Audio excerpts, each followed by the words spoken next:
सोचिए आपके अकाउंट में अभी सिर्फ 1,000 रुपये हैं, लेकिन फिर भी आप 80,000 रुपये का आईफोन खरीद सकते हैं।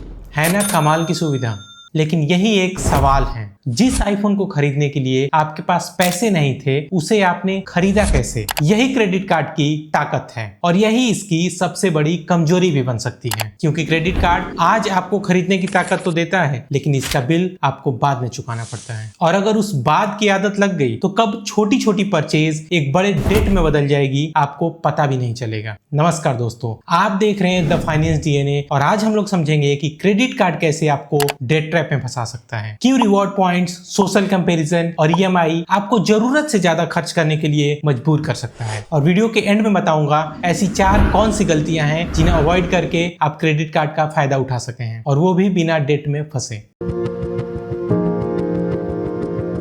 दुनिया में जैसे जैसे क्रेडिट कार्ड का मार्केट बड़ा हुआ, बैंक्स के बीच कंपटीशन बढ़ने लगा और बैंक्स के आगे सवाल था कि लोग हमारे क्रेडिट कार्ड क्यों यूज करेंगे। और यहीं से शुरू हुआ रिवॉर्ड्स का खेल। Reward points, cashback, launch access. सुनने में लगता है कि बैंक हमें कितना कुछ दे रहा है, लेकिन एक बार रुककर सोचिए कि बैंक हमें रिवॉर्ड दे क्यों रहा है। क्या वो सच में हमें फायदा पहुंचाना चाहता है या वो चाहता है कि हम लोग ज्यादा खर्च करें? आप सोच रहे होंगे कि कैशबैक मिल रहा है तो खर्च करने में क्या दिक्कत है। यहीं पर मेरा एक सवाल है, क्या वो चीज आप तब भी खरीदते जब आपको रिवॉर्ड्स नहीं मिल रहे होते? अगर आपका जवाब हाँ है तो कैशबैक या रिवॉर्ड आपके लिए फायदेमंद हो सकता है। लेकिन अगर आप सिर्फ रिवॉर्ड पाने के लिए वो चीज खरीद रहे हैं तो आपने रिवॉर्ड नहीं कमाया है। सच बताऊं तो आपने खर्च करने का एक बहाना ढूंढ लिया है। लेकिन क्रेडिट कार्ड सिर्फ रिवॉर्ड्स की वजह से डेंजरस नहीं है। एक और चीज है जो आपको जरूरत से ज्यादा खर्चा करा सकती है, और वो है दिखावे की मानसिकता। आप देखते होंगे कि जब आपका कोई रिश्तेदार या कोई जानने वाला फोन अपग्रेड करता है या कहीं घूमते हुए स्टोरी लगाता है तो आपके मन में क्या चलता है?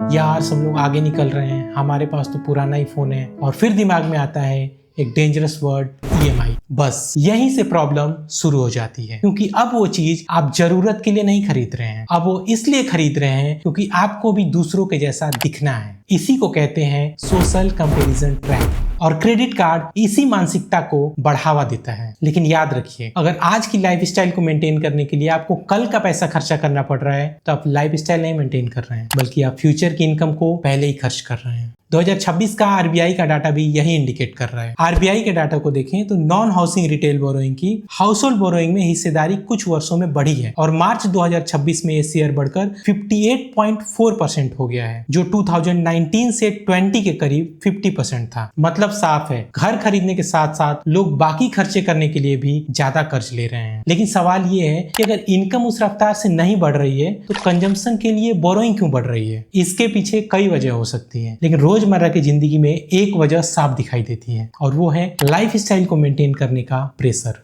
क्रेडिट कार्ड डेट में एक और ऐसी चीज है जो इस पूरे डेट ट्रैप को और डेंजरस बना देती है, और वो है मिनिमम ड्यू।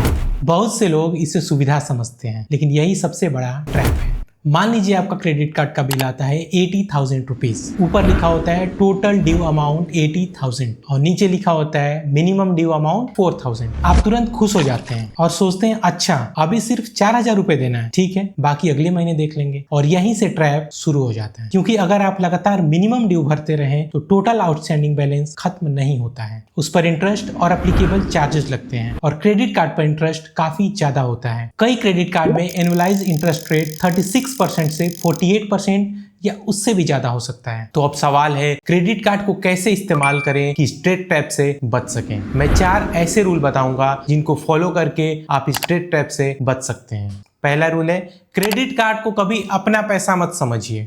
अगर आपके क्रेडिट कार्ड की लिमिट 1 लाख रुपए है तो इसका मतलब ये नहीं कि आपके पास 1 लाख रुपए हैं। इसका मतलब ये है कि बैंक ने आपको 1 लाख रुपए तक उधार लेने की सुविधा दी है। क्रेडिट कार्ड की लिमिट आपकी इनकम नहीं है, इसीलिए शॉपिंग करते टाइम अपनी क्रेडिट लिमिट मत देखिए, बल्कि अपने बैंक बैलेंस को चेक करिए और कोशिश करिए कि क्रेडिट कार्ड को आप हमेशा डेबिट कार्ड की तरह इस्तेमाल करें। मतलब ये कि जितने आपके पास पैसे हैं उतना ही खर्च कीजिए।